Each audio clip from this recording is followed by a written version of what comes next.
Today we're going to be planting some perennials, and I'm talking about perennials in the edible garden.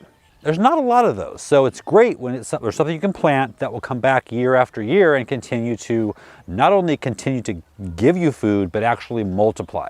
So specifically today I'm talking about asparagus and strawberries. If you can give them their own bed, that would be best since they're going to be there for a very long time. Asparagus up to 30 years. They also need full sun, 6 or more hours per day. I'm going to be planting mine in the 3 brand new beds right here along the path. If you missed Sunday's video about putting together an inexpensive, very simple raised bed, then look right up here. I'll put a link or I'll have it down below in the video description as well. So I'm going to have 2 rows of asparagus at the back of each one of these beds and 1 row of strawberries along the front. So I'm going to show you how to plant both today. Let's start with the asparagus. So I'm actually planting crowns versus seeds when it comes to asparagus. Now, crowns are basically these dried up roots that you're going to find at the garden center at this time of year, in late winter, early spring. These are from 1-year-old plants. There's 10 in this bundle. Now that's shaving off a year, and when you think about it, it takes 3 years to be able to produce a regular harvest. These are more expensive than seed. They're not bad, but it shaves an entire year off of a plant that's going to, be with you for 10 to 30 years. So in my opinion, it's a good buy, especially if you're impatient like me. Now, when you're ready to plant the crowns, before you start getting the soil ready, you need to soak these in a bucket of water. I'm going to put these and the strawberries in there because they're both, it's the same rule for both of them. They need to be soaked to rehydrate because they've been sitting on a shelf at the garden center for who knows how long. If you are planting in the ground, then you want to dig a trench. Remember, this is going to be for 30 years, so you don't have to do this one time. And that trench needs to be about 12 inches wide and 12 inches deep.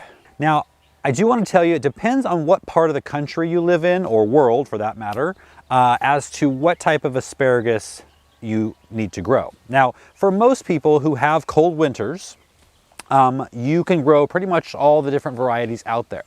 If you live in a mild winter climate like me, where you don't get any freezes and no snow and little frost, then there's a variety that was developed. It's called UC157. UC157 is a great asparagus variety that does not need freezing winters. I really recommend getting hybrid seeds or crowns because they produce mostly male plants. Female plants produce berries and they focus on making seeds, and their stems or sprouts tend to be more fibrous than the males. And so the thing with hybrids over heirlooms is you can't save the seed and have it come true. However, these last decades, so saving asparagus seeds is not something that's really important for me. So I'm planting in a brand new raised bed that is completely empty, and the raised bed is 12 inches deep. So I don't have to dig a trench. Yes. So we're starting out the same. If you've got a 12-inch deep trench dug, or if you've got a brand new raised bed that's 12 inches deep, what we're going to do is we're going to start putting 3 inches of really good compost or amended soil or raised bed mix in raised beds. You want to put that 3 inches deep.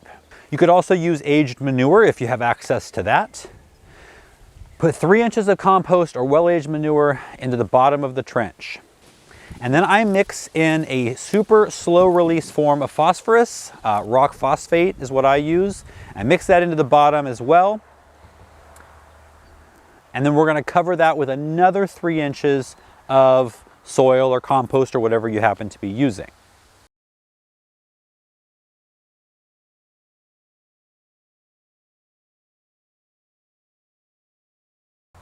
So at this point, the trench should be half filled. Now we're going to create a 2-inch mound down the center of the trench. Or for me, I have 2 running here about 12 inches apart. Place the crowns straddling the mound 12 to 18 inches apart.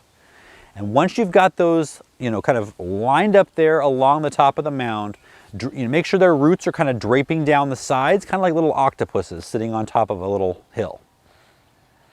Once you've got all that done, fill in more soil or raised bed mix until the top of the crowns are about 1 inch under the soil. Now that's going to leave 3 inches on top of the ground to the top of the raised bed or the top of the ground. So that's going to leave 3 inches there till the top of the ground or the top of the raised bed. And as the plants grow, keep filling in around them until the bed is completely full. Now, asparagus need to be kept moist at all times. And every late winter or early spring, you can top up the bed with a couple of inches of aged manure or compost. Now, the first year, don't harvest anything, as tempting as it might be.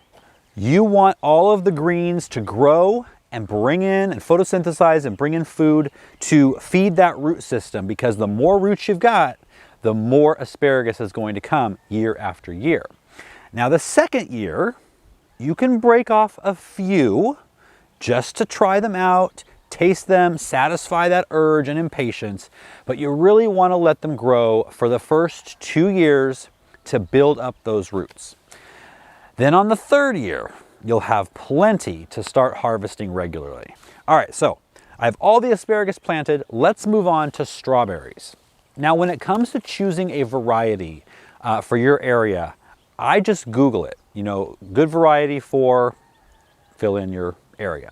See what people say about them. Taste, size, hardiness, all of that is important. I wanted something sweet that doesn't need winter chill. So I found Ozark Beauty to be the answer to that. I got these at Home Depot, and there's 10 per pack. So I have 3 beds. I'm going to put 10 strawberry plants in each bed. Now, strawberries are planted very much like asparagus, just on a smaller scale. So the first thing is, you're not planting them as deep as the asparagus. So I'm going to fill the bed up to the same level as the finished asparagus. If you're digging a new trench in the soil, 5 inches deep, 6 inches wide, with some compost or aged manure mixed into the bottom. Mix in the rock phosphate and then add 3 inches of raised bed mix or soil on top of that.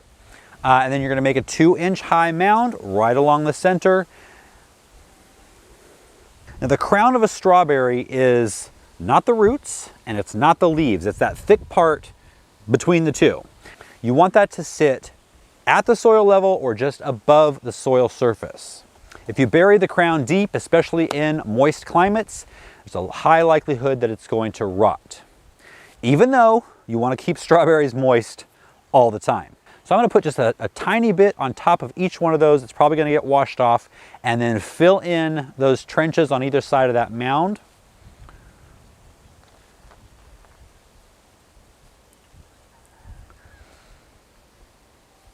And what's going to happen is you're going to have that initial plant that grows, and then it's going to put out runners. They're these long little stems that have a new plant on the end of it. From now until July, you want to cut all those off right at the base of the first plant. You want the energy going to the original mother plant and the roots and the fruit. After July, you can let the runners grow. They will make new little plants, so you'll always have new plants coming along, which is good because strawberries do good up until their 3rd year, and then they start fizzling out. So you'll always have these new plants replacing them.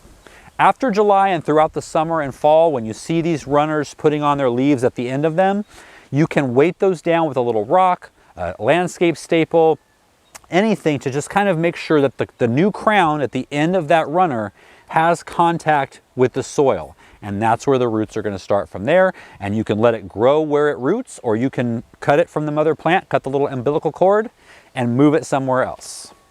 If you guys learned something, please give the video a thumbs up. I'd appreciate it. Share it with a gardening friend. Subscribe if you haven't already, and I'll see you next time.